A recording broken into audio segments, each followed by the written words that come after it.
최근 하루 3번 양치하는 습관이 오히려 어르신들의 치아와 잇몸, 건강을 해칠 수 있다는 주장이 제기되고 있습니다.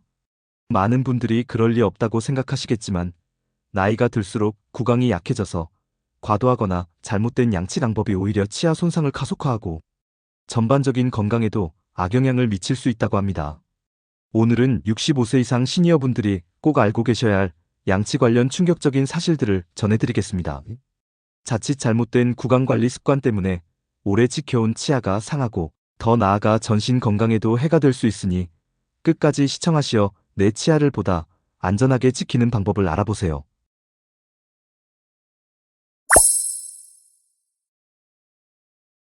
치과 의사로서 수십 년간 많은 어르신들을 만나면서 내린 결론은 나이가 들수록 치아와 잇몸이 얇아지고 민감해지기 때문에 예전처럼 하루 3번씩 과도하게 닦는 방식은 오히려 치아와 잇몸을 빨리 닳게 만들 수 있다는 점입니다.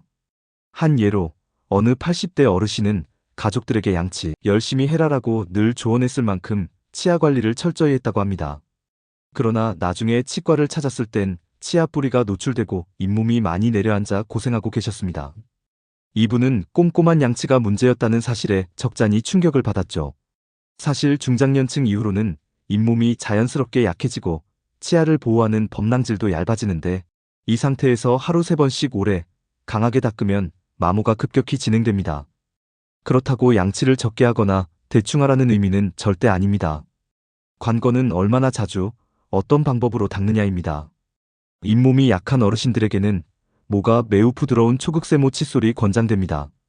칫솔을 45도 각도로 기울여 부드럽게 빙글빙글 원을 그리듯 닦으면 치아 표면과 잇몸 사이를 안전하게 세정할 수 있습니다. 여기에 더해 하루에 23회 모두 길게 닦기보다는 아침과 자기 전을 기준으로 각각 2분 내외로 정성껏 닦는 것이 오히려 안전하다고 전문가들은 조언합니다. 너무 자주 오래 닦는 것은 마모와 잇몸 훼손을 부추기는 원인이 될 수 있으니까요. 또 한 가지 주의해야 할 점은 치약 선택입니다.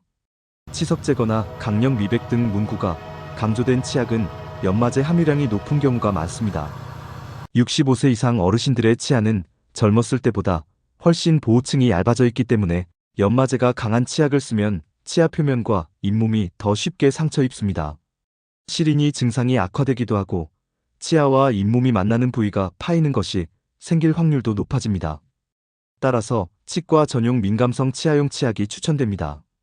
이들은 마모제가 적고 잇몸과 치아를 보호해주는 성분이 포함돼 있어 자극을 덜 주면서도 충분한 세정 효과를 기대할 수 있습니다. 또한 치약은 콩알만 한 양이면 충분합니다. 과도하게 많은 치약을 짜도 거품만 늘어날 뿐 효과가 크게 더 좋아지는 것은 아니므로 주의가 필요합니다. 식후 바로 양치하는 습관도 바꿔야 합니다. 흔히 음식을 먹고 3분 이내에 닦으라고 배워왔지만 어르신들에게는 이 방법이 오히려 독이 될 수 있습니다. 음식을 섭취하면 특히 탄산음료나 과일 등 산성식품 섭취 시 치아 표면이 일시적으로 부드러워집니다. 이때 바로 칫솔질을 하면 약해진 범랑질이 깎여나가거나 치아 침식이 진행되기 쉬운데 실제로 이 때문에 극심한 시린이를 호소하는 어르신도 많습니다. 따라서 식사 후 최소 30분, 가능하다면 1시간 정도는 기다렸다가 양치하는 것이 치아 마모를 줄이고 시린 증상을 예방하는 길입니다. 그 전에는 물이나 구강세정제로 입안만 헹구는 것을 권장합니다. 구강 건강을 지키기 위해서는 입안이 마르지 않도록 하는 것도 중요합니다. 연세가 들수록 침분비가 줄어들고 혈압약혈 당약수면제 등의 장기 복용으로 구강 건조가 심해지는 경우가 흔합니다. 침은 치아와 잇몸의 보호막 역할을 하고 식중독균 등 나쁜 세균이 입안에서 증식하지 않도록 막아주며 음식을 삼키기 편하게 만들어줍니다. 침이 부족하면 곧바로 충치 위험 증가, 입안염증, 칸디다균 같은 곰팡이 감염, 그리고 음식 맛 변화로 인한 식욕 저하 등 문제들이 생깁니다. 간단한 대책으로는 물을 자주 조금씩 마시고 무설탕 껌이나 사탕을 이용해 침샘을 자극하는 방법이 있습니다. 또한 취침 시에는 가습기를 활용해 밤새 입안이 건조해지지 않도록 해주시면 효과적입니다. 무엇보다 심각한 사실은 구강 건강이 전신 건강과 밀접하게 연관돼 있다는 점입니다. 치아와 잇몸 상태가 나빠지면 먹는 즐거움이 줄어드는 것은 물론이고 실제로 심장질환, 당뇨병, 치매 같은 질환의 발병이나 악화와도 연관이 있다는 연구들이 계속 나오고 있습니다. 특히 잇몸에 염증이 생기면 그 세균과 염증 물질이 혈류를 타고 전신을 돌아다니며 심장혈관에 문제를 일으키거나 뇌세포 기능에 간접적으로 영향을 미칠 수 있습니다. 따라서 평소 이 정도면 큰 문제 없겠지라고 방치하다가 뒤늦게 구강병변이 전신질환으로 번지는 사례가 적지 않습니다. 그렇다면 어떻게 해야 치아와 전신 건강을 동시에 지킬 수 있을까요?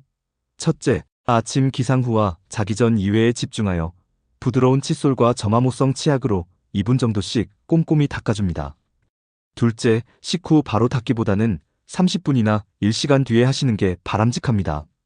셋째, 무리하게 양치 시간이나 횟수를 늘리는 대신 치실이나 치간 칫솔 등을 활용해 치아 사이사이를 부드럽게 세정해주는 것이 더욱 중요합니다. 넷째, 정기적인 치과 검진을 받아 문제를 조기에 발견하고 필요할 때마다 정확한 치료나 조언을 받으시는 게 좋습니다.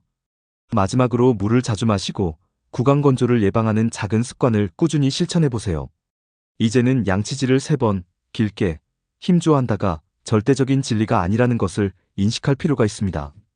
잇몸이 약해지는 시기에 맞춰 나에게 맞는 방법을 찾고 치약도 적절히 골라 사용하는 등 조금씩 노력을 더한다면 70세, 80세가 넘어서도 오랫동안 튼튼한 치아로 맛있는 음식을 즐기며 건강한 생활을 유지하실 수 있습니다. 오늘 정보가 도움이 되셨다면 주변에도 꼭 전해주세요. 그리고 구독, 좋아요 눌러주시면 더 많은 건강 정보를 빠르게 받아보실 수 있습니다. 치아를 아낄수록 웃음이 건강해지고 우리 삶도 그만큼 행복해집니다. 감사합니다.